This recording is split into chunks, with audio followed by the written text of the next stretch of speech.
काय कॉलेजला जाताना तर इथं क्लूप लावून जाऊ म्हणलं थोडा. मग क्लूप लावून गेलं, मग कुळ्यांना काय क्लूपच बशीना, काय सांगायचं. मला आता म्हणलं कॉलेजला जाऊया. मग कॉलेजला जाताना तर इथं काय सांगायचं नाही.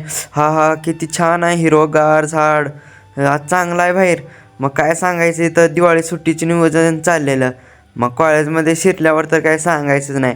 मग इथं येताना बघा, हा हा लाजला लाजला लाजला पोरग. मग काय गेलो की मग कॉलेजला, मग क्लासरूमवर गेल्यावर इथं काय सांगायचंच नाही. आम्ही जायच्या अगोदर येऊनच बसलेली क्लासरूमवर पोरं. खिडकीतनं बाहेर बघितल्यावर इथं तर काय सांगायचं नाही, किती छान दिसते नजारा. वा वा सुपर. मग इथं आम्ही म्हटलं थोडं प्रॅक्टिकलचं चेकिंग करायचं होतं. मग चेकिंग करायला गेलं, निघाल्यावर इथं मॅडम नव्हती, त्यामुळं सर आता जेवायला तर जाऊ म्हणलं. जेवायला निघालेलं, तेवढ्यातच जेवण करून आलं वापस. मग जेवण करून वापस आलेलं. भावा बोल की, विषयच नाही, काय विषय नाही भावा बोल. आज तर काय कुठं बघील तिथं वातावरण चांगलं दिसत होता. मग इथं कॉलेज सुटल्यावर बाहेर आलं, तिथं पण बघा किती छान वातावरण दिसते. मग वातावरण तर चांगलंच आहे म्हणलं.